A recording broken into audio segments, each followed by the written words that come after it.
Hello everybody, it's me, Dave Tong, sometimes called the Yarnsmith of Norwich, storyteller. I travel a land telling my tales, I wander the road bringing wonder wherever I go. And sometimes this hanging you see on the wall behind me, well, it travels on the road with me. I painted it along with a lot of help actually from my partner Kimmy long ago. All of the images that you see upon it, they are all based on illuminated images. In other words, medieval pictures from long, long, long ago. And every picture on here, well, it tells many different stories, including this fella here, the Lord of the Manor. There he is, look.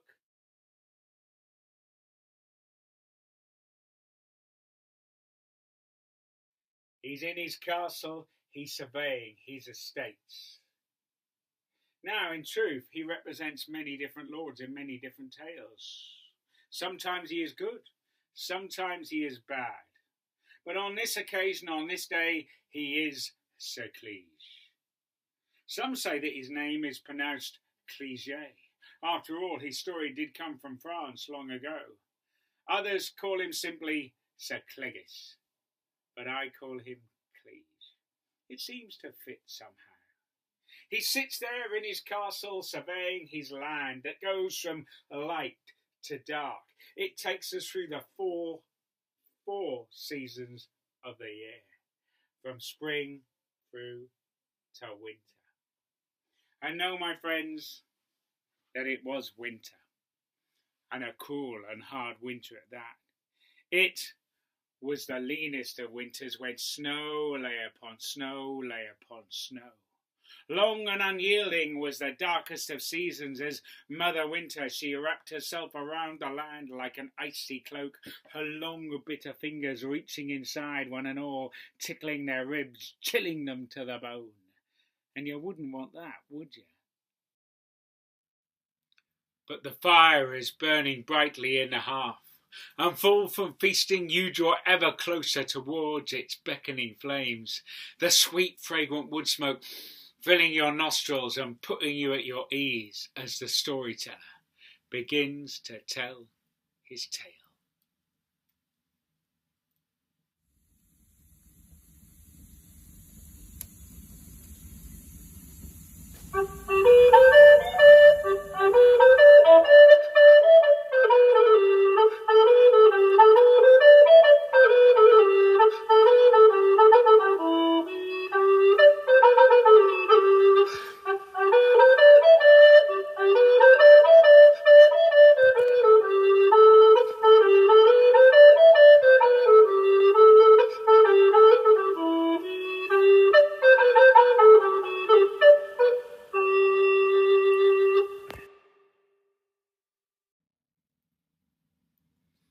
Once, long ago, there was an old knight called Sir Clige.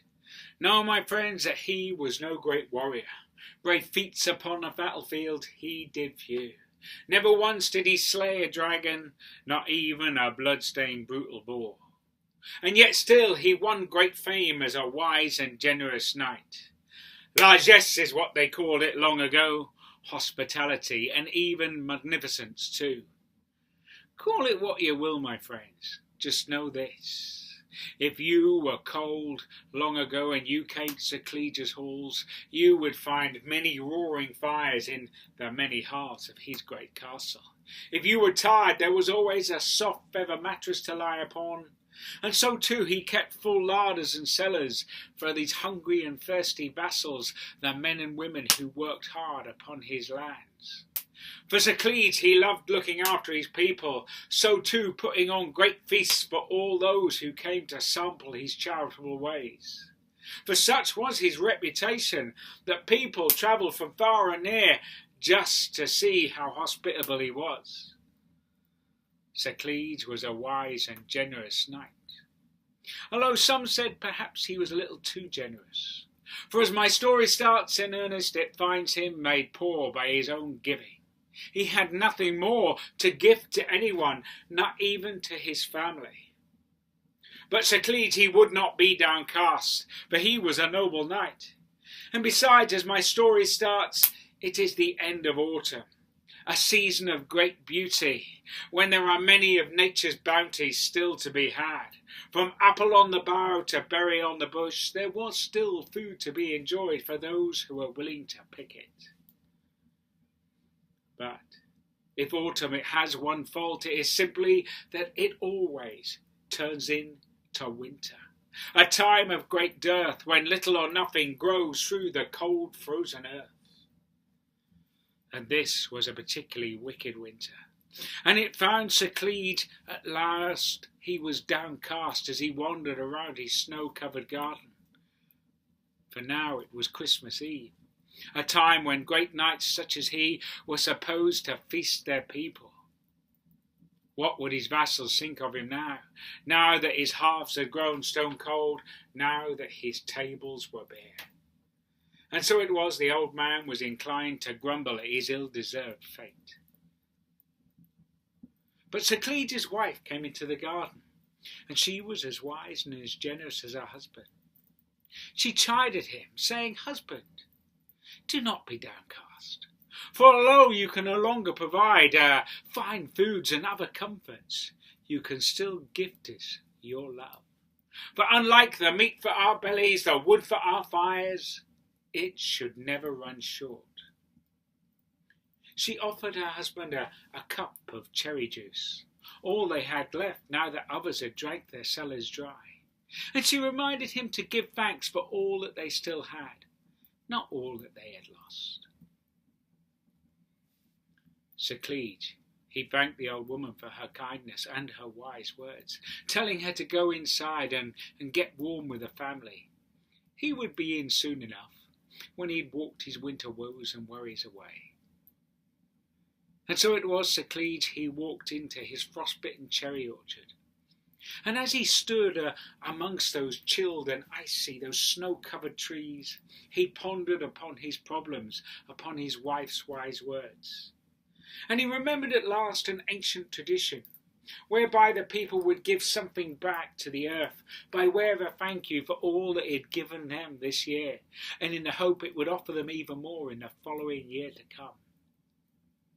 And so it was, Sir Cleed, he knelt in front of one of his ancient cherry trees.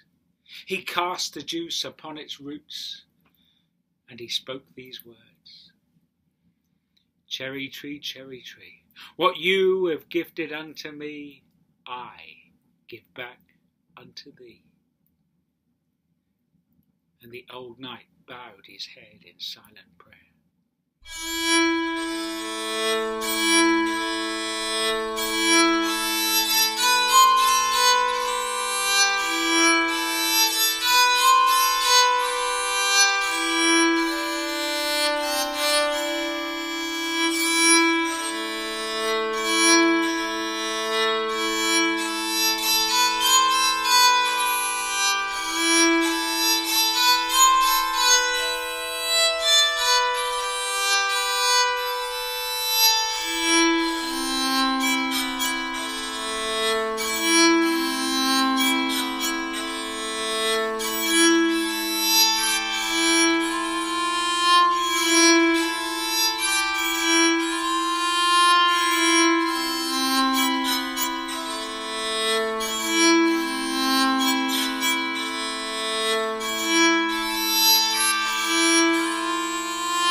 But as old Sir Cleed knelt in front of those gnarled and knotted roots, a drop of icy water dripped upon the back of his neck, making him jump.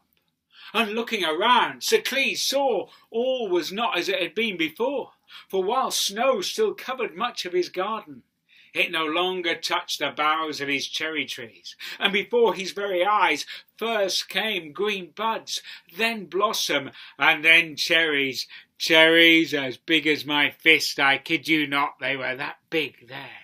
Miraculous midwinter cherries, fresh grown in the middle of winter, and a cruel and hard winter at that. Quickly Sir Cleed, he called his family, friends, his vassals to them. They picked every last one, Very soon one and all were feasting upon cherry tart, cherry pie and cherry cake, and also a cherry liquor so strong it made them forget their winter woes and worries. For a while anyway.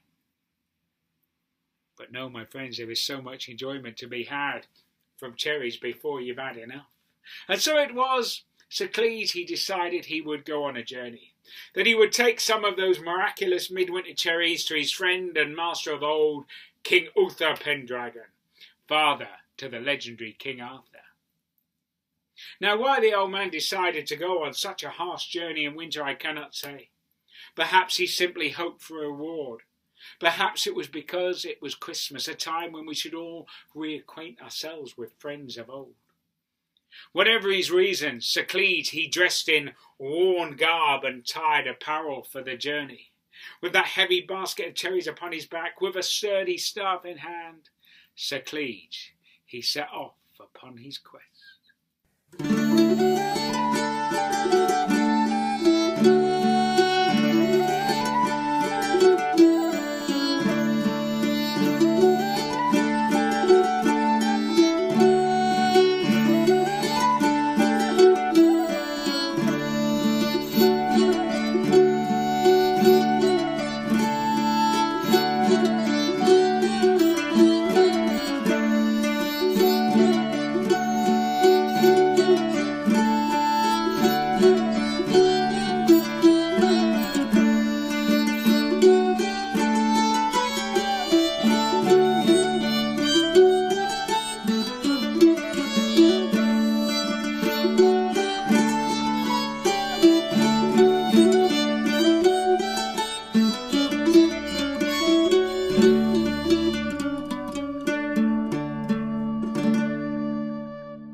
But the road was long and rutted by horsehoof and cartwheel, full of puddles filled with ice and melting snow. It was but a muddy track, a perilous path in places, which on this, the first evening of Sir Cleese's journey, took him into a dark wood at twilight. The sun was going down, the moon had yet to take over, as old Sir Cleese spied a fox busy about its business, hunting its supper. And it stirred a distant memory in his heart, of a story oft times told by his nurse as they sat by a winter fire long ago. And know, my friends, that this is the tale she would tell. Once, long ago, an animal was walking, stalking even. He was fleet of foot, he was long of snout, he was red of fur, for he was a fox. Reynard the fox, who was hunting his supper. He had been hunting all day, he'd yet to make a kill. His belly barked loudly, so loudly it sent the crows cawing angrily into the air, angry at being disturbed from their evening's roost, their calls cold, cruel, some say callous even, although I do not. All the crows flew away save one, an old crow who sat silently upon the bough, which is strange, because crows are fond of cawing loudly, their calls cold, cruel, some say callous even, although I do not. And looking up, old Reynard could see why, for the bird had a beak full of cheese. Now what sort of cheese it was I cannot say, for I'm no expert in such things. But I can tell you this, it was a hard cheese to be sure, for having but a small beak it could not chew its prize, and so it sat upon that bough, pondering how best to consume the meal. Well, in truth, it was a small piece of cheese, what you might call a meagre morsel, but to old Reynard with a belly full of knout, it was a banquet for the taking. And so he called up, "Good crow, dear crow, will you not share your cheese with me this night?" But the old crow sat silently, merely shaking his head. For having a beak full of cheese, he could not say no. "Dear crow," said Reynard, "fair crow," said he, "if you share your meal with me, I will bite it in two, so that you can swallow your half and I can swallow mine." But the old crow sat silently upon the bough and shook his head. For having a beak full of cheese, he could not say no. "Beloved crow," said Reynard, "wondrous crow," said he, "if you share your cheese with me, I should be forever in your debt. I would protect you from all of the other creatures of the woodland who would do you wrong. What say you, bird?" But the old crow sat silently and shook his head. For having a beak full of cheese, he could not say no. Well, in truth, it only was a small piece of cheese, what you might call a mean feast long ago. But to old Reynard, with a belly full of night, it was a feast fit for a king. And so it was he lavished much praise upon the old bird, fawning upon its lustrous black feathers, and also upon its coarse caw. "There are some that said," says Reynard, "that your call is cold, cruel, and callous even, although I do not. For know this, crow, whenever I hear you call out, it reminds me of the bees buzzing across the summer meadow. It reminds me of the light, bright tinkling of the stream as it caresses the rocks below. There are some that say your call is cold, cruel, callous even, although I do not. For whenever you call out," said Reynard, "it freshens my jaded mind. It gives me back to myself. It makes me abide with myself. So call out, nay, sing out long, aloud, and lustily this night." Something stirred in the old crow's heart. He'd never been so praised. He knew his feathers were lustrous, all crows do, but he'd always thought that his call it was cold, cruel, callous even. But no. And so it was. He puffed out his plumage, he put his beak heavenwards, and he went. Now at this point I'd like you all at home to give me a big loud caw! Not because of course I can hear you, I cannot, but it pleases me to think of you all going caw at home, of others coming to the room where you sit right now and wondering what you're doing, going like that. So the crow went. And as he did, that piece of cheese, that mean feast, that meagre morsel, it fell down, down, down, and into the belly of old Reynard, waiting patiently below. Well, I hope you enjoyed that story, my friends. I'll tell you this, old Sir Cleege did. It made him forget his winter woes and worries, for a while anyway, as he continued on his quest.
But the road was long, it was rutted by horsehoof and cartwheel, full of puddles filled with ice and melting snow.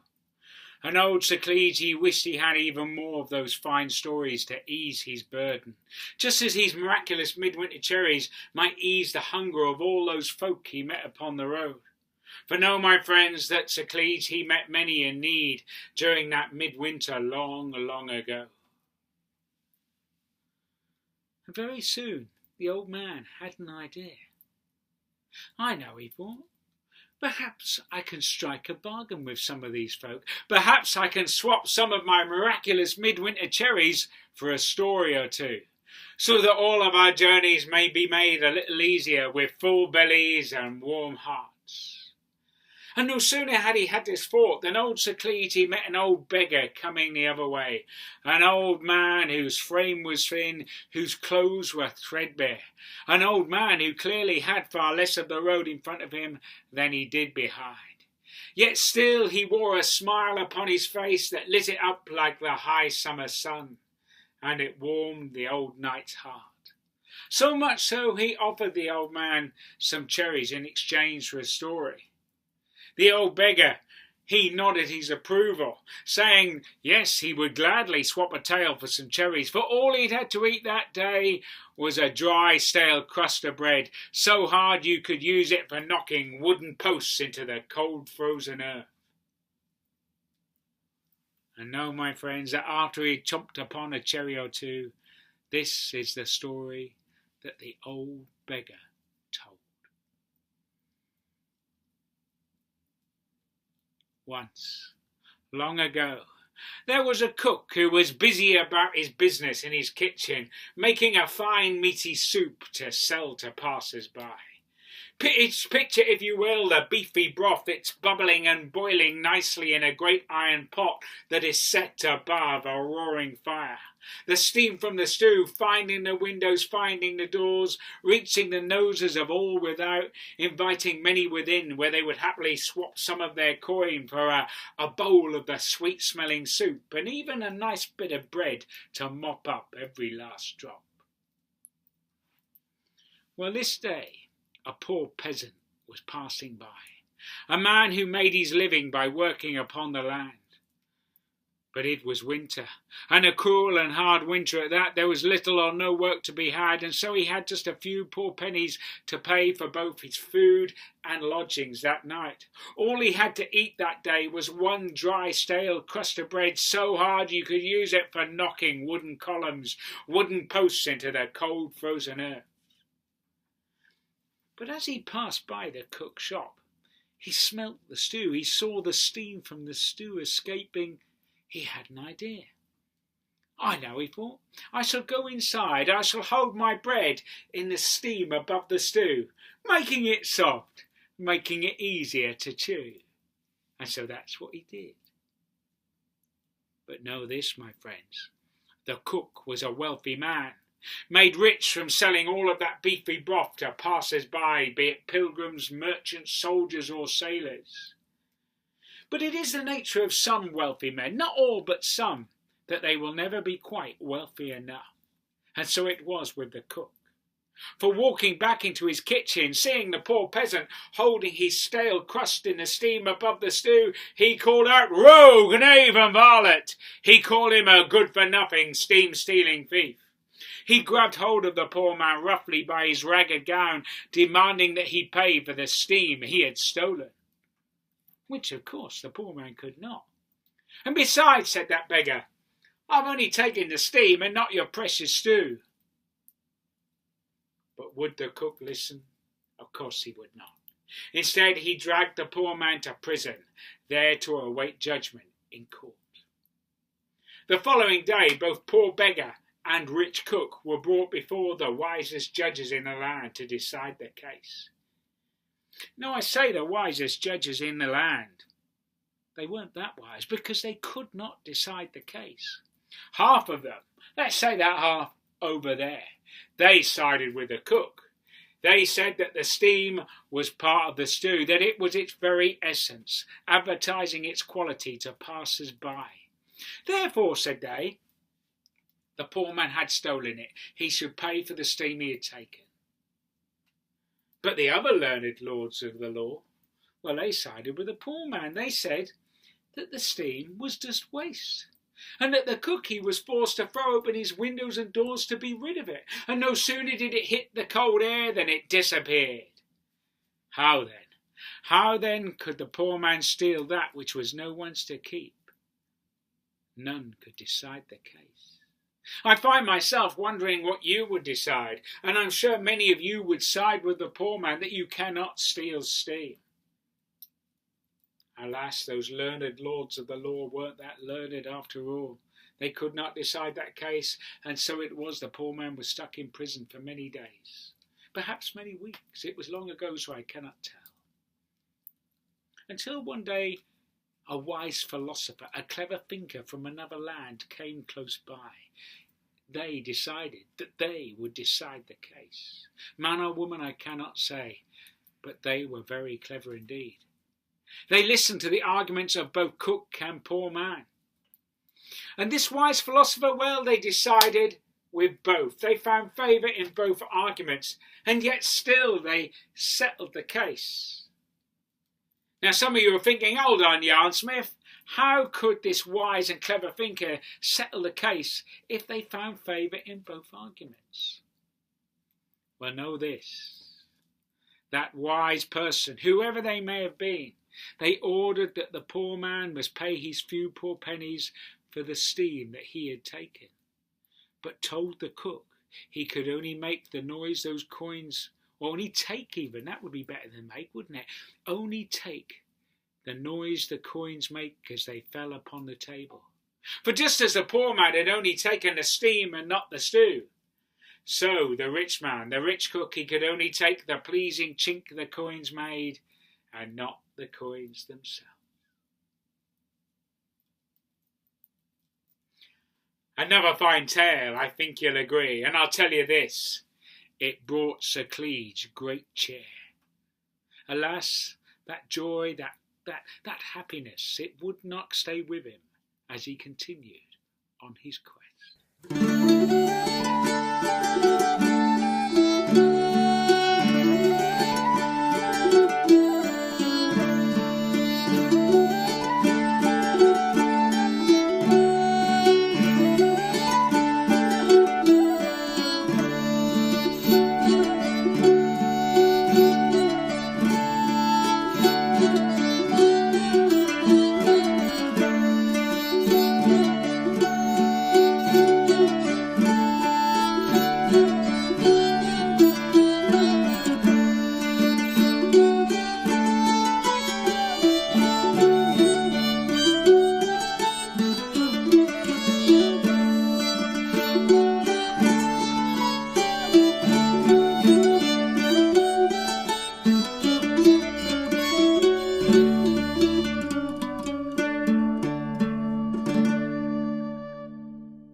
But the road was long.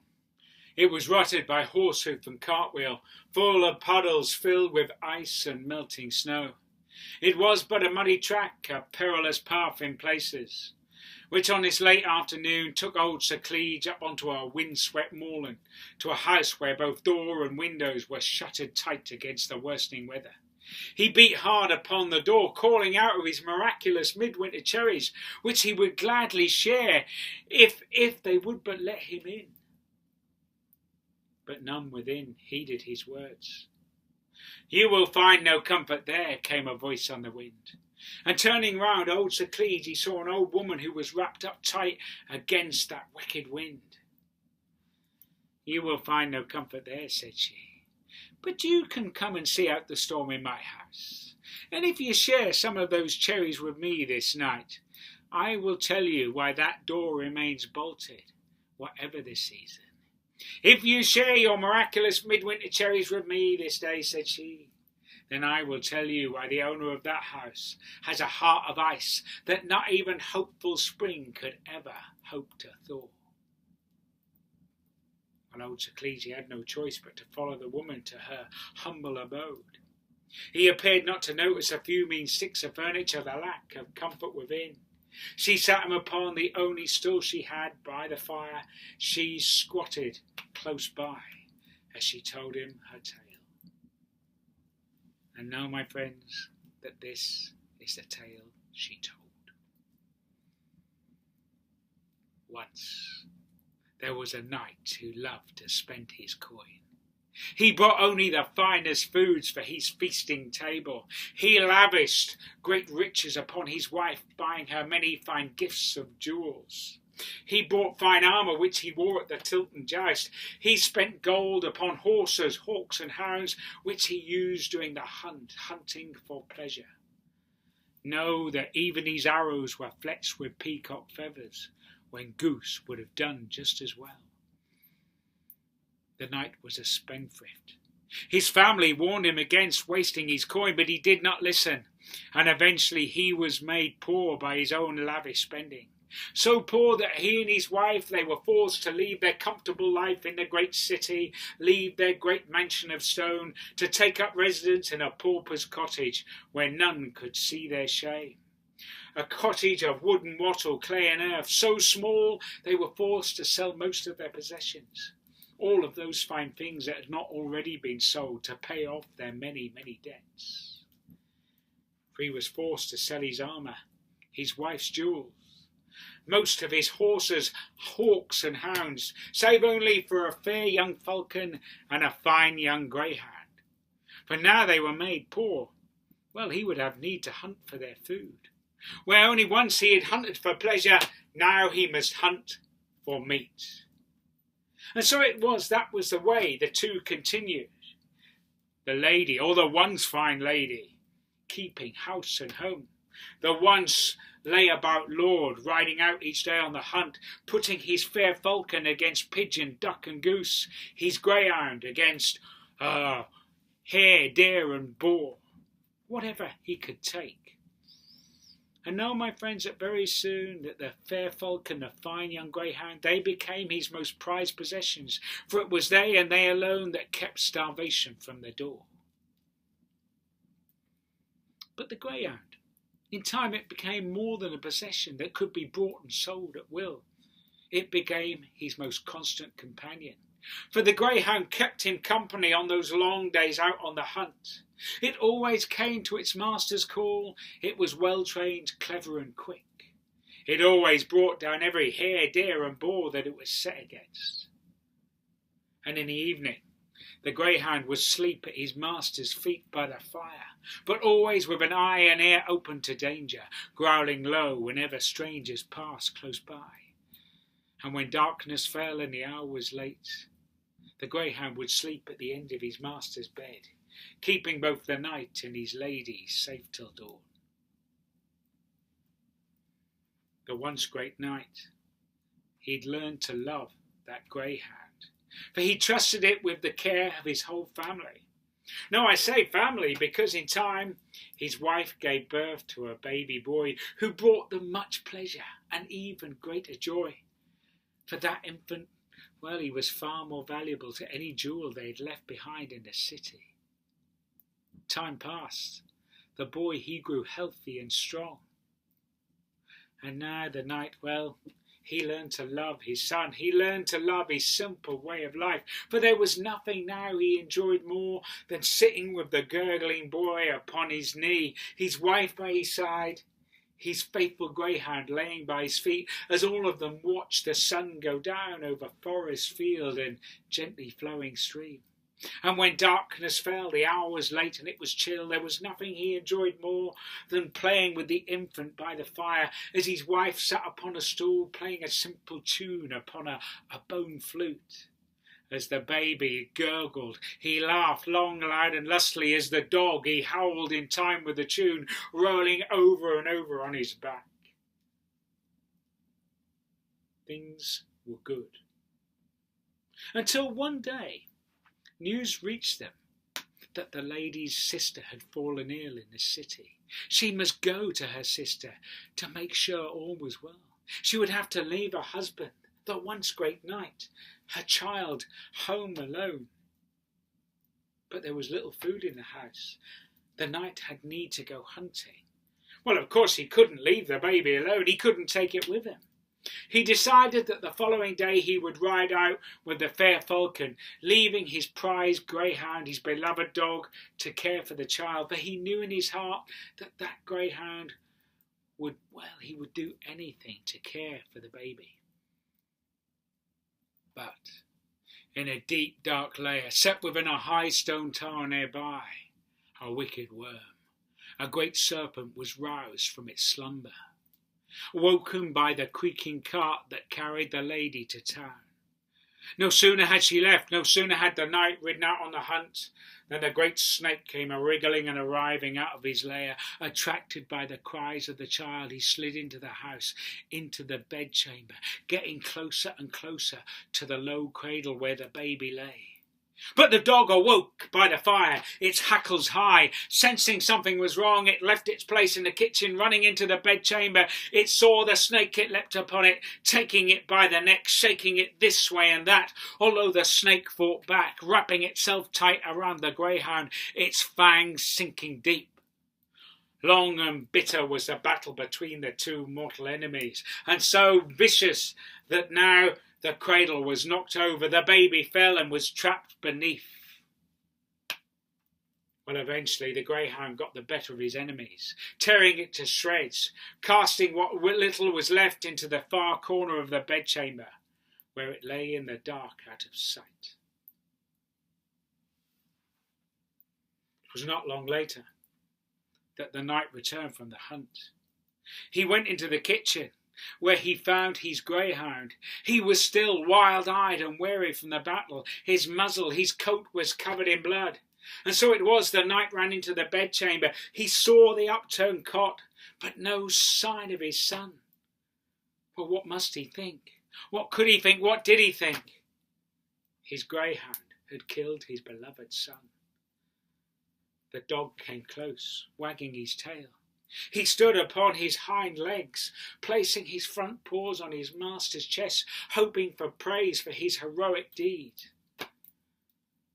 But such was the knight's grief, such was his wrath. He pushed the dog to one side. He drew his sword, striking down the dog, killing it dead. Well, it was now that the child awoke, roused by the cry of the dog as it died. The knight went to his son. Finding him beneath the cradle, he picked him up and held him close. Following now a trail of blood, he found the remains of the serpent. Realizing what he had done, that he had killed his heroic hound, he had killed his beloved companion, who had only tried to save his beloved son, the knight fell to his knees, and still clinging close to that child, holding it tight to his chest, both of them wept. They wept throughout that night until the following day, until finally his wife, the lady, returned home. Know that he buried the dog in a pretty place, in a meadow by a stream. He visited the grave daily. But know this, my friends, the night he never smiled again.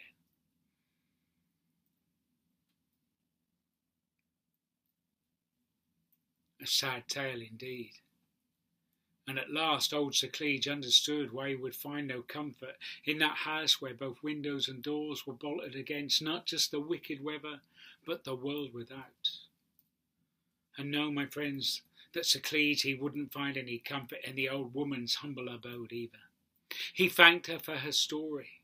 He gifted her some cherries.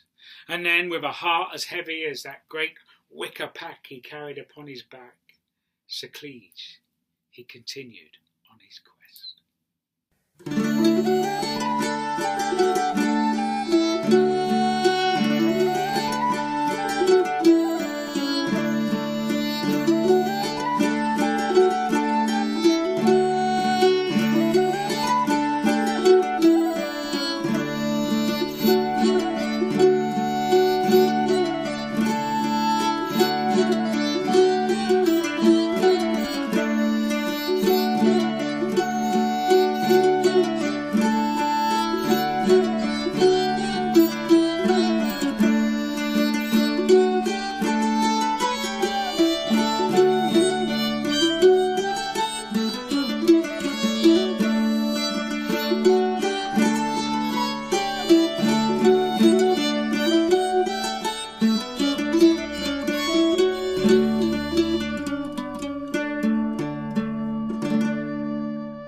But the road was long. It was rutted by horsehoof and cartwheel, filled with puddles full of ice and melting snow. It was but a muddy track, a perilous path in places, that eventually brought old Sir Cleege to an inn. Picture, if you will, smoke seeping from the smoke hatch above, candles flickering brightly in all of the windows, laughter and song spilling out of the ever-opening and closing door, But so too music being played by many a merry minstrel that spoke of a warm welcome within. Well, I know, my friends, that old Sir Cleed, he was in no mood for music. His limbs, well, they were heavier than his heart. They too ached. And so it was he swapped some of his miraculous midwinter cherries for a bed for the night where he might rest. And now it's time for all of us to rest a while. For as you can see, the fire is burning down in the grate. I certainly need to rest a while. I'm sure some of you do too. But fear not. If you want to know more of those stories that Sir Cleed swapped for cherries, if you want to know of his meeting with King Uther Pendragon, then be sure to join me again when I continue with my miraculous midwinter tales. Until then, fare thee well.